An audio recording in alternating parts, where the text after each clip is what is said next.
Magandang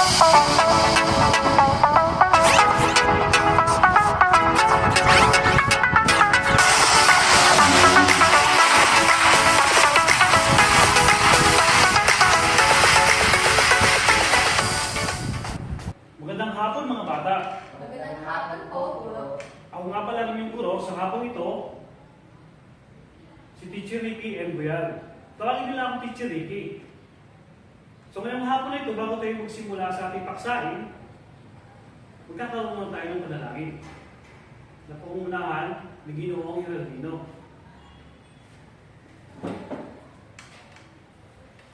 Tayo may tumayo at ating mga ulo sa kanila.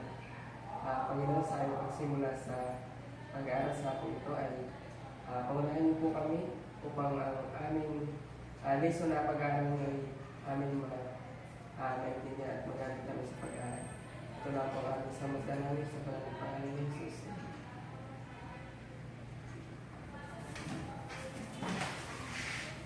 Ngayon, maaari lamang na pag-iayos na inyong hanay at ang inyong buhay. So bilang sekretarya sa loob ng Sinarala Turismo Bulacan, meron bang lumiban sa klase ngayong hapon na ito? Wala po, teacher. Maraming salamat, Miss Bulacan. Ngayon, bago tayo dumabot sa ating paksain, gusto ko munang ibigay sa inyo kung ano ang pinakapanuto sa loob ng silid-aral na ito. Una, kailangan nating ayusin ang ating hanay at ang ating pagkakaupo sa ating upuan. Pangalawa, kailangan nating makinig sa ating guro. At pangatlo, mangyari lamang na itaas natin ang ating kamay kung tayo ay sasagot sa tanong ng ating mga guro. Opo, teacher. Bago tayo dumako sa ating paksay at talakayin sa hapon ito, magkakaroon muna tayo ng aktibidad. So, ang aktibidad na aking inihanda ay may ginawa akong mga larawan kung saan ito ay bibigay sa inyo ng kaalaman at ideya kung ano mga papaksahin natin sa hapon ito. At bilang pagganap sa paksahin yan, meron akong ginawang concept map at dito nyo pwedeng ilagay kung ano nga ba ang inyong ideya at kaalaman patungkol sa mga larawan ito. Maaari na bang, Mr. Geraldino, pwede ba ikaw mauna kung ano ang iyong ideya o nababating kaalaman patungkol sa mga larawan yan?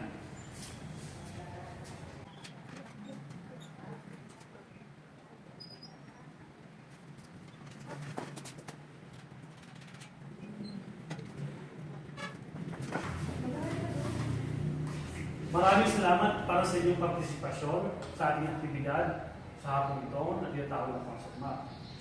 Ang lahat ng inyong kasagutan sa concept map na ito ay tama. Bigyan ng isang bagsak.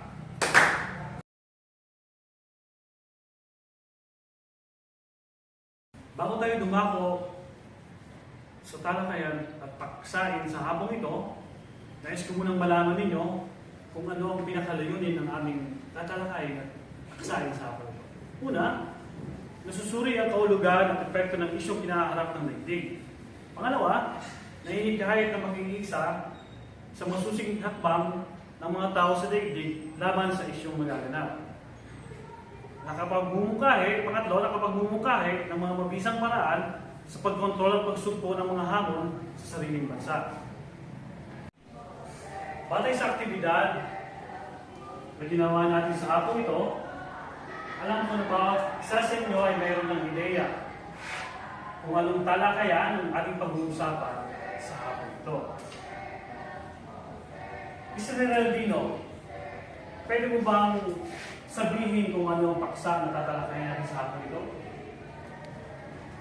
Ang paksa natin pag-aaralan yun ay patungkol sa terrorism. Mahusay, Mr. Geraldino. Bigyan isang bagsak. Tama. Ngayon, ang pag-uusapan natin ay patungkol sa terorismo.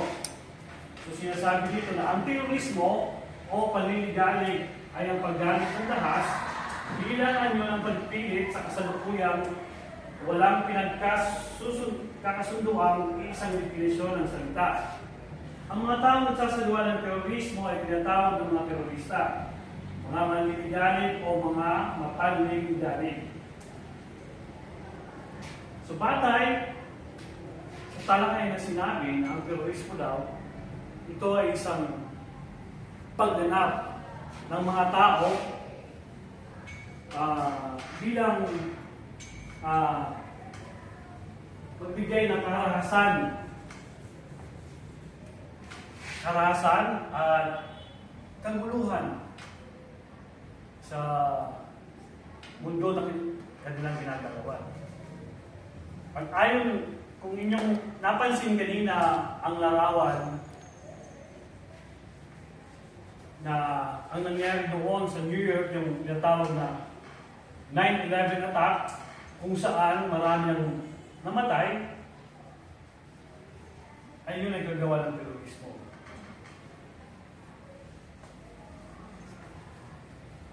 So, Mr. Geraldino, maaari po pakibasa ang susunod na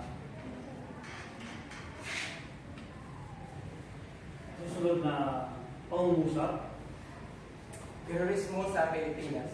Sa nakaraang 4 na dekada, nakaranas ang ating bansa ng iba't ibang anyo ng terorismo. Maraming salamat, Mr. Geraldino. Ms. Villahen, sa iyong pagkakaunawa, ano nga ba ang ibig sabihin ng binasa ni Mr. Geraldino? Para po sa akin, sa nakarang 4 na taon, o 4 na dekada, ay nakaranas tayo ng iba't ibang klase ng terorismo. Halimbawa na lamang ito ang martial law, kung saan nagkaroon tayo na maraming karanasan tungkol sa pagkaroon ng terorismo dahil maraming militar na nakapalikot sa iba't ibang lugar sa Pilipinas. At dahil dito ay nawalan tayo ng boses para ipahayag kung ano ba ang sa ating isip at damdamin. So yun po ang aking ideya about po sa binasa ni Geraldino. Maraming salamat, Sinong Geraldino at Ms. Villahen. Mahusay. Ngayon, tayo nadako doon sa mga tinatawag na sanhi at motibo ng terorismo. Maaari bang pakibasa ulit si Sir Geraldino kung ano ang nasa unang tuldok? Perceived injustice. Ang mga terorista ay madalas na nagpapahayag ng kanilang mga kilos batay sa nakikitang sosyal, ekonomiko at politikal na kawalang katanungan. Maraming salamat, Mr. Geraldino. Ayon sa iyong nabasa, ang sinabi dyan na ang mga terorista daw ay madalas na nagpapahayag ng kanilang mga kilos. Batay sa nakikitang sosyal, ekonomiko at politikal na kawalang katanungan. So, ibig sabihin nun, sila ay ang mga terorista ay kapagsamantala. Ang gusto nila mangyari sa lipunan na kanilang sinasakupan, ang gusto nila sila ang maghari doon. Lahat ng aspeto na ginagalawa ng tao sa lipunan ay wala silang ibang motibo kundi na ipakita na lang ang Panginoon. So, sa pangalawa, maaari mo pakibasa Ms. Villahen, pangalawang tuldok. Ideolohiya. Maraming anyo ng terorismo ang na-inspire ng ideolohiya na paniniwala, maaari itong relihiyoso, politikal o etniko. At maaari pang ipaliwanag ito ulit, Ms. Villahen. Para sa akin, ang pinagalaban ng terorismo ay ang kanilang paniniwala. Ginagawa nila ang pagsalakay o ang pagterorismo dahil may gusto silang ipaalam o gusto nilang ipalaganap na paniniwala. May gusto silang tayo na mga batas, mga gawain na gusto nilang ipatubad, at isa sa mga dahilan nito ay ang relihiyoso. At batay sa aking naobserbahan sa panahon ngayon, isa sa mga nagaganap na terorismo ay ang bansang Turkey at iba pang mga bansa. Dahil mas gusto nilang ipakita ang kanilang paniniwala sa pamamagitan ng relihiyoso, Kristiyano laban sa mga Muslim. Maraming salamat, Ms. Villen, para sa iyong kaalaman. Kasi kung mapapansin natin, ang salitang ideolohiya, ito ay batay doon sa mga taong may sariling paniniwala at naligaya sa kanilang buhay. May sariling prinsipyo na gusto nila, ito ang masunod. Nagaya na lang ng mga New People's Army. Ang mga New People's Army ay napapabilang din sa mga terorista na tinatawag.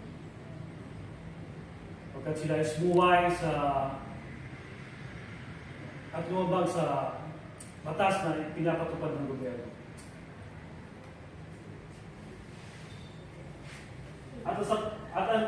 At sa pinakahuling tulo, paano mo bang basahin, Ms. Villen?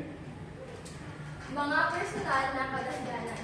Ang ilang mga individual ay sumasali sa mga teroristang grupo dahil sa mga personal na kadahilanan tulad ng paghahanap ng pagkakakilanlan, pagkipag-ugnayan sa lipunan, o kahit na para sa pinansyal na benepisyo. Batay sa binasa ni Ms. Villen, Mr. Geraldino, pwede mo bang ibahagi ang iyong kalaman batay sa kanyang binasa? Ang pagkakaintindi ko po sa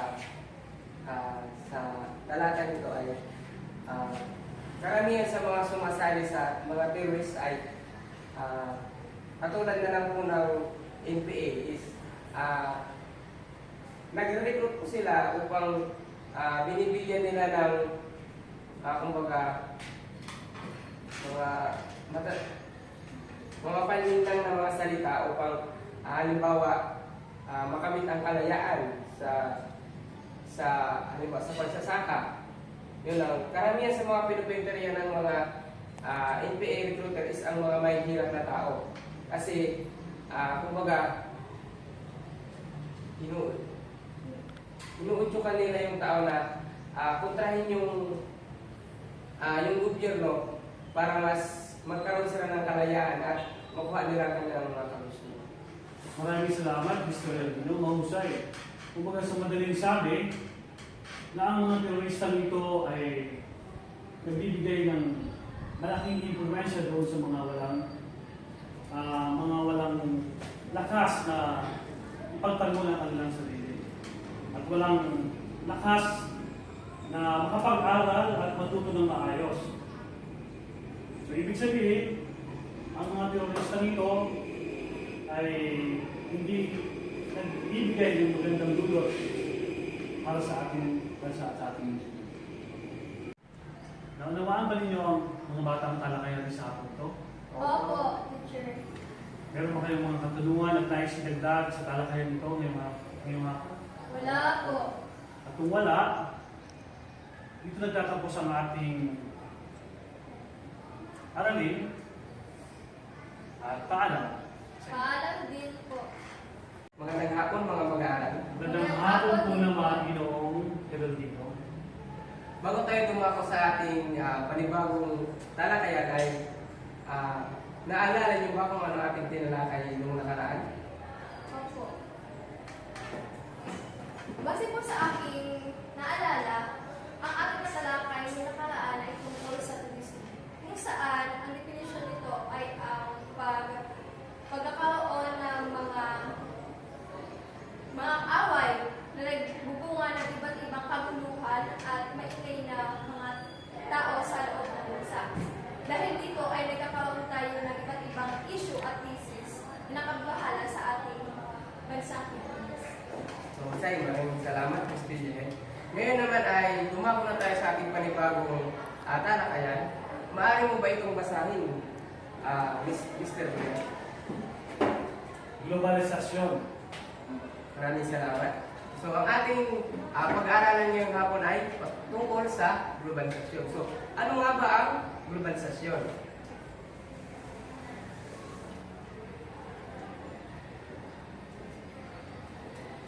Ang globalisasyon ay proseso ng mabilisang ang pagdaloy o paggalaw ng mga tao, bagay, impormasyon at produkto sa iba't ibang panig ng daigdig at samahang pangdaigdig, kalakasang panlabas at pumuhunan sa tulong ng teknolohiya at impormasyon. So batay sa aking sinabi, meron ka bang ideya, Mr. Buyan? Ayon sa iyong nabanggit, ang globalisasyon daw, ito ay ang proseso ng mabilisang pagdahil o paggalaw ng mga tao. Bagay, impormasyon ng produkto sa iba't ibang panig ng daigdig. At sa mahang pagdaigdig, kalakalang panlabas o pamunuan sa tulong ng teknolohiya at impormasyon. So ang ibig sabihin na ang globalisasyon, ito ay koneksyon ng mga tao, hindi lang sa isang bansa, kundi sa iba't ibang panig ng daigdig. Yun naman po. Mahusay, maraming salamat, Mr. Buyan. So, ang globalisasyon ay may tatlong uri. Una ay globalisasyong ekonomiko, pangalawa ay globalisasyong teknolohikal at sosyo-kultural, at ang pangatlo ay globalisasyong politikal.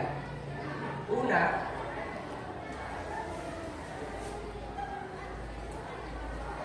maaari mo bang basahin? Miss Lilia ko.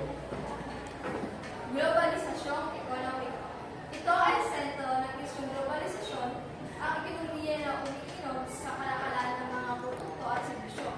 Tinaktikitaan ito ng usbong ng malaking korporasyon at nakatuon ito bilang sa isang bansa kundi sa ibang bansa.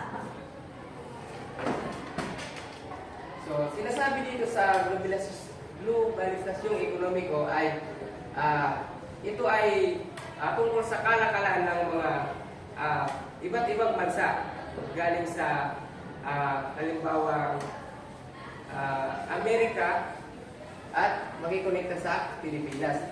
Ito ay pagpalitan ng mga produkto. So, sinasabi nga dito is sa kalakalan ng mga produkto at serbisyo. So, may daragdag ka ba, Mr. Brian? Anong pagkakaintindi mo sa globalisasyon ekonomiko?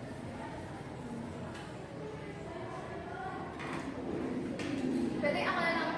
Okay, Miss Lilia. Ang globalisasyong ekonomiko ay nakatuon sa pagpapalitan ng pera ng mga tao. Dahil sa globalisasyon ay nagkakaroon tayo ng ideya sa ibang bansa kung paano ba ipapalaganap o ipapatayo ang iba't ibang negosyo sa Pilipinas. So, itong globalisasyong ekonomiko ay nakatuon kung paano ba umunlad ang isang ekonomiya ng bansa. Dahil dito ay nagkakaroon tayo ng mga ideya kung paano natin ipapapasbong o ipapayayaman ang isang bansang Pilipinas. Napakahusay. Maraming salamat, Miss Lilia. Ngayon ay dumako naman tayo sa ikalawang uri ng globalisasyon. Ang pangatlo ay globalisasyong teknolohikal at sosyo-kultural.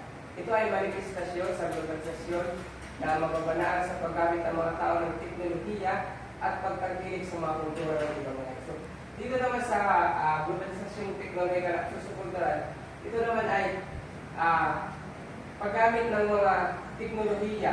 Di ba, nung mga nakaraang panahon ay nag-adapt lang tayo ng mga teknolohiya galing sa mga ibang bansa. So, at ang pagkatilig din ng mga kultura sa mga ibang bansa.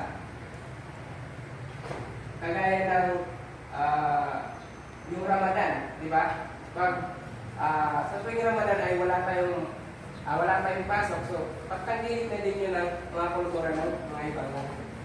So, Mr. Brian, maaari ka pag bumagtag tayo dito.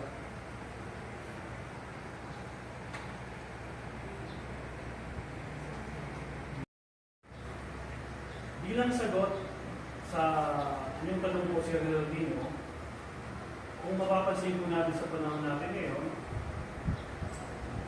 ang mundo po natin ay umiikot po sa makabagong teknolohiya, kung saan ang mga tao sa bawat panig ng daigdig ay tinatangkilik na nila ang paggamit ng teknolohiya. kung saan ito ay para mas maging mabilis. Kalakalan, komunikasyon ng bawat tao sa panigulo. Yun naman po sir. Maraming salamat. Ngayon naman ay dumako na tayo sa panghuling uri ng globalisasyon. Ito ay ang globalisasyong politikal. May tuturing ang mabilis ang ugnayan sa pagitan ng mga bansa, samahang regional at maging ng pagdaigdigang organisasyon na kinakatawan ng kanilang pamahalaan. So, sinasabi ko dito is yung pagkukonekta ng mga politiko sa iba't ibang bansa, kagaya na lang ng mga ASEAN, yung ang lahat ng mga presidente ay magkakaroon ng tulong upang mag-usap-usap kung ano ang kanilang mga gagawin. So, ito lamang kung ang ating talakay ngayong hapon. Meron ba kayong katanungan o karagdagan sa ating talakayan? Wala po. Mahusay kung sa gano'n. So, ito lamang. Maraming salamat. Meron ba kayong mga katanungan o karagdagan sa ating tinalakay ngayong hapon? Wala po. Magaling kung sa gano'n. So, ito lamang natin talakay ngayong hapon at salamat.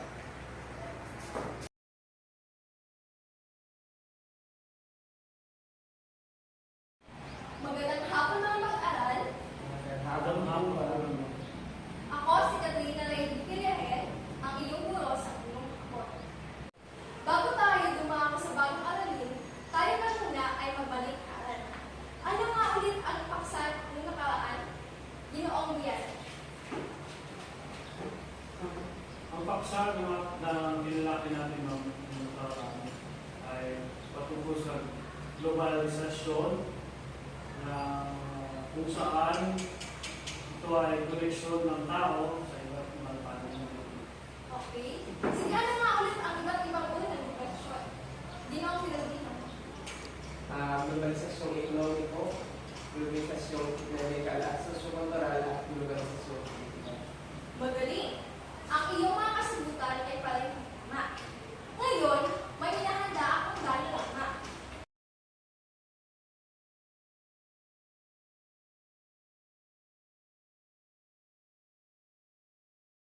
Ang gayo lamang ito ay magsisilbing instructional material sa aking pagtuturo sa hapon ito. Ano ang nakikita ninyo sa gayo lamang ito? Win-win. Ano? Sige, bigin, punot, Pabrika. pabrika, polusyon, ano pa? Mga sasakyan. Mga sasakyan. Tama ang iyong mga nabutit. Makikita ninyo sa diagramang ito ay may dalawang bahagi. Sa bahaging ito ay makikita ninyo ang magandang mundo, kung saan mayroong mga mayayapong na puno, malinis na kalagatan, sariwang hangin, at mapayapa ang lugar nito. Samantalang sa bahaging ito naman ay maingay, maraming uso, marumi, at hindi payapa.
ay ang pagputo ng puno. Alam naman natin na ang puno ay nag-process kung paano tayo magkaroon ng oxygen. At nakakatulong din ang puno sa pagbabawas ng carbon dioxide. Bukod sa mga sanggina natin ito, ano pa ang naisip nyo? Sige nga, Mr. Rian. Para po sa akin, ma'am, yung pagkatong ko ng basura sa mga ilog, dagat, at sa mga kahit sa aming cabinet pwede ako. Tama ang sinasabi. Ang pagtapon ng basura ay isa rin sa dahilan kung ba't tayo nagkakaroon ng climate change dahil ang mga basurang ito ay naka-epekto sa pag-init ng lupain, sa ilalim ng lupa at hangin na bumubuo sa... Sige, ikaw nga, Mr. Hinatino, ano ang yung naiisip? Para sa akin naman po ay ang pagsusunog ng mga plastic. Tama. Ang pagsusunog din ng plastic ay nagsisilbing negatibong paraan para masunog ang ozone layer. So, ang mga plastic o mga goma na ating sinusunog ay magiging carbon monoxide or methane gas na nakasira sa ating kapaligiran, lalo-lalo na sa anyong hangin. So, ang mga nasabi ninyong kasagutan ay pareho. Palakpakan natin ang ating mga sagot. Ngayon naman, ano nga ba ang mga epekto ng climate change? Para sa akin, base ang naobserbahan sa panahon ngayon, isa sa mga epekto ng climate change ay ang pagtunaw ng polar caps. Mga mag-aaral, alam ba ninyo ang polar caps? Hindi po.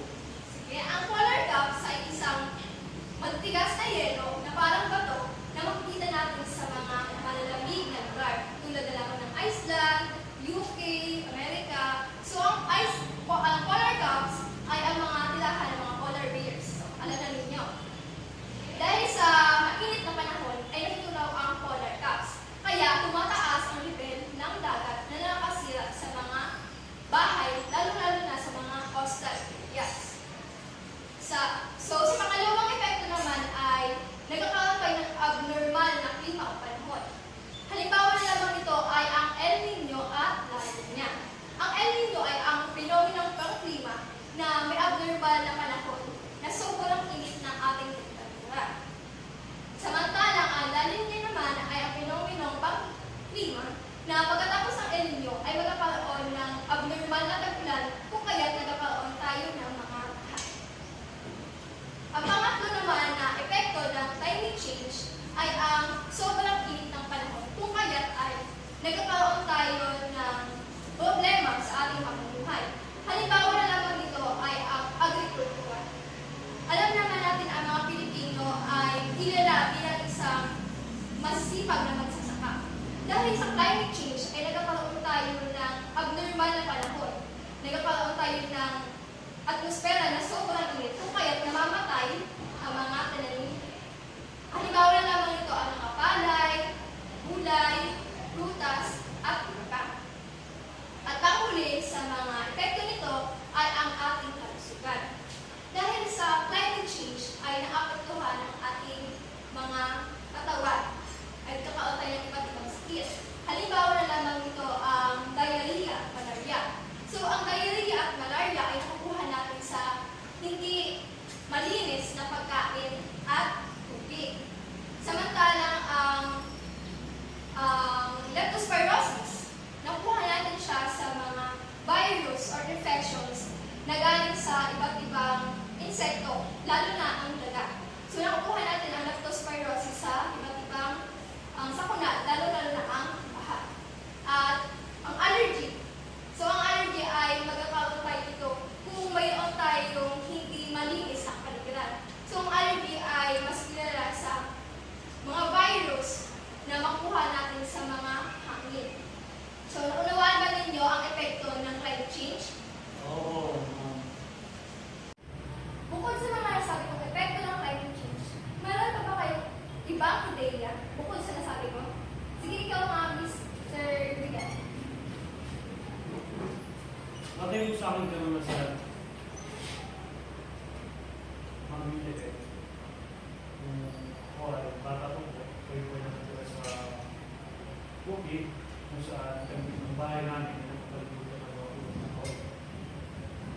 dahil sa mga taong mamangahas na pinagpupuno lang ng punong kahoy,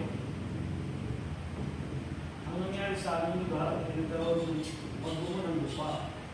Ang sa amin ko ay sanhi ng tinatawag na climate change at hinaharap sa panahon natin ngayon. Okay, tama ang iyong kasagutan. Nakakalungkot man na sabihin na ang mga tao ay anak itinabang sa ating kapaligiran, ngunit sila rin ang nagsisirat ng ating kalibuksan. So, ikaw naman, Mr. Hilary. Para sa akin naman ay pagkakaroon ng malnutrition sa mga kabataan.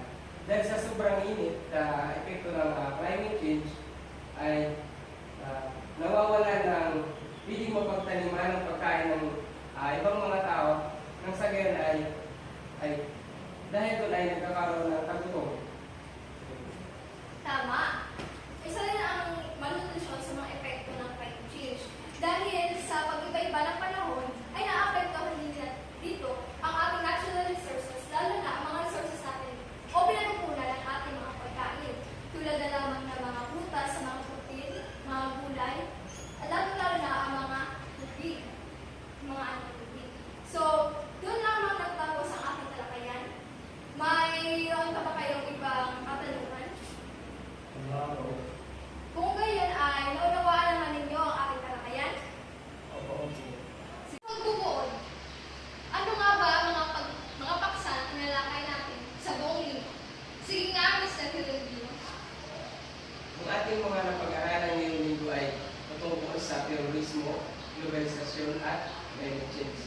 So kapag sinabi natin terorismo, ito ay pagsabot at sabitang pagkontrol sa mga tao at pati sa kanilang mga ginagawang mga karahasan.